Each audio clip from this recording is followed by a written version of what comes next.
Chapter 62. A Spirit is. After vaporizing the golem, I flashed an evil smile. Cuckoo. Now we can continue the conversation on our terms. Now then, if you don't want to be scorched to death, how about you come on out? I know exactly where you are, all hiding.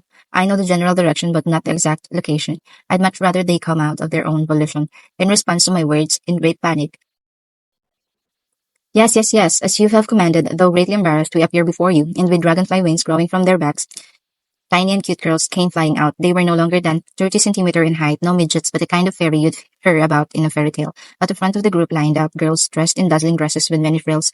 Behind them, another group was dressed in rather plain dress. Overall, they dressed in darker colors. Ta-da! I am one of the 10 great. She bit her tongue. Great. Should I make fun of her? It seems that she's gotten so used to telepathy that she forgot how to talk. Are you okay? She held up her hand in response. I am one of the 10 great demon lords, Ramirez of the Labyrinth. Seize the haughty actions, show humility, she happily said, while proudly showing off her non-existent chest. Why do I feel so pissed off? First, let's chop her. Oh, you, what was that for? You'll give me a heart attack. She complained after dodging with her small body. Horrible, right? Should we kill it? It killed the golem, right? Impossible, we'll be killed. How noisy, my head was filled with their chatter. Besides, you are cheating. Why aren't you affected by thought manipulation? It's been too long since we last met someone like you. Isn't she furious? I see, so the strange anger I feel towards them is due to me resisting their thought manipulation, right? However, there's no way anyone among these fairies, brats, is a demon lord. Are they still messing with me? Hey, next time you lie, come up with a more believable one. There's no way anyone among you brats is a demon lord. Don't call us brats. Seriously, how rude. What else am I, if not a demon lord? Huh? Oh, an idiot. Anyways, speaking of demon lords, you know how stupid your claim sounds in comparison to my friend Neely. Compared to her, you guys are pathetic. Stupid. You are so stupid. The spirit named Ramirez loudly shouted and then stopped to catch her breath. And listen here, when you say Milim, surely you refer to that unreasonable demon lord Milim, the one that solves everything through brute force. To compare that unreasonable brute to the beautiful I, aren't you just being rude? Hey, I'll be troubled if you can't understand that much. Her words full of indignation. And besides, aren't you a strange one yourself? What was that? Did you have to suddenly use that dangerous skill? How many special skills must you possess to use that hell flare? Please don't be so unreasonable. Whatever. I'm not even surprised that you're that William's acquaintance. I believe you. So, believe me as well. Somehow, she might not be lying after all. Well, they look pretty harmless up close, and they actually listen when you sit down to talk to them. For some reason, I was preparing the snacks. If I am the guest, why are our roles reversed? Not that I care. The kids have gotten friendly with the fairies, and they're happily munching on some snacks together with a satisfied smile. In the first place, the golem that freaked us out was meant to be shown after we have had our fun. In fact, they didn't intend to kill us or hurt us, which is why, and we had just finished making it from all those parts, she complained begrudgingly. Nothing can be done about it now. If I don't kill it, it will kill me, so I thought back then. Do you know just how efficient it was? Earth spirits manipulated the weight, water spirits moved each individual joint, fire spirits provided its power, wind spirits regulated the temperature. Combination of many chemical elements, it was the epitome of the genius of the ghost researchers. It's surprisingly persistent. If I knew it was going to end up like this, I would have eaten it and made a copy, though I don't know if I would have done so. But genius of the ghost researchers? Does that have anything to do with Kaijin's story, the one about the magic soldiers planned the dwarves had undertaken with the elves? Hey, are you talking about the magic soldiers that the dwarfs and elves have been researching together? Bingo, how did you know? It went wild after they failed to use the spirit magic circuits, so we picked up the shell that they threw out. Does that make us geniuses? Are we that amazing? Annoying, but yes, amazing.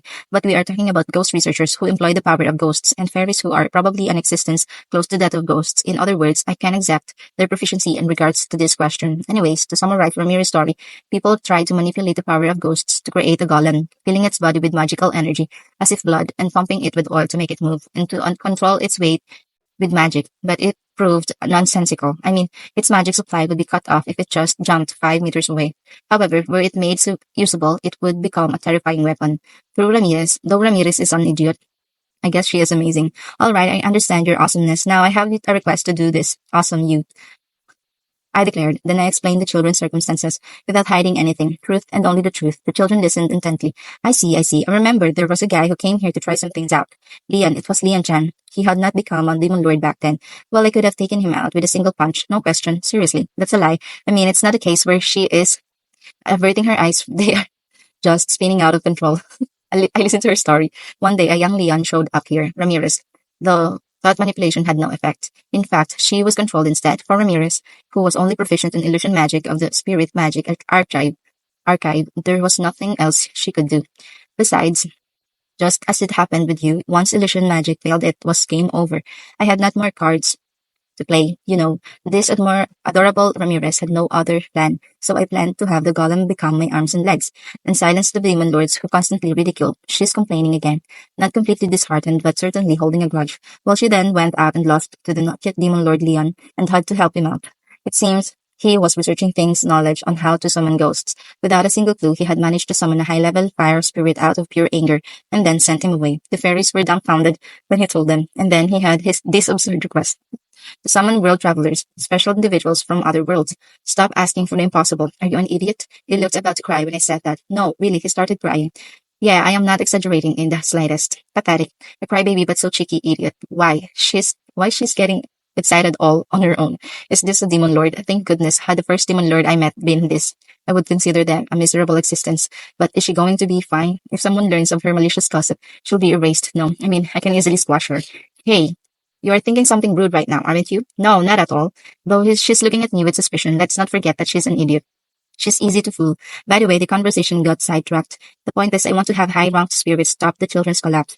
Though I can't expect much from this idiot, I still decided to ask. Well, in that case, I was wondering whether a spirit could stop the body's breakdown. What do you think? Her expression became serious. She looked at the children at each of their faces. She could make a face like that, one truly unbefitting of a demon lord, filled with love. While I am a demon lord, I am also the saint's guide. I bestow divine protection on heroes. So worry not, I am fair. I, this person before you, preserved the balance of the entire world. So, what's the point? While I was thinking that, she turned to face me. All right, I will help with the summoning. We'll summon the best spirits there are. She so declared. Thus, I was taught about spirits by Ramirez. A spirit is, in nothingness, power finds its fill.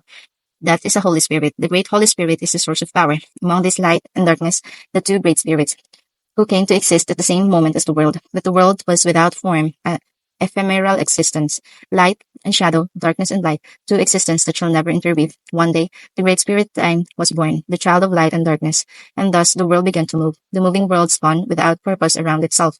Inside the flowing currents of life and death, earth, water, fire, wind, and sky, these five great spirits were born. And since then, these were the great eight spirits, until the light consumes the world, erasing darkness, until a new spirit is born, erasing all, life and death, heralding the coming end of the world, is what she said. In other words, first the Holy Spirit had existed, and it gave birth to the other eight. Splendid, right? For a myth, it surprisingly lacks gods. Perhaps this is the truth of this world. By the way, great spirits did not have ego. They were masses of energy. The fire spirit was just an excess fragment of the entire mass.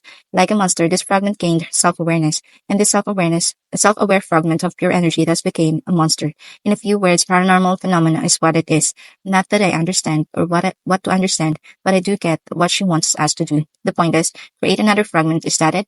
Ramirez nods. To give birth to a new spirit. If not that, then call forth an existing one. Not an easy task. Since they are capable of thought, it will be difficult to make a spirit obey. Moreover, I don't know whether the kids can handle it. Even so, we have no choice but to try. Either we summon a spirit that can fix our problems, or one that possesses the kids. We'll solve the problem when we get there. I'll look at the kids. They are all staring at me with a serious expression. Okay? Yeah, a stupid question. All that's left is to have some faith and try it out.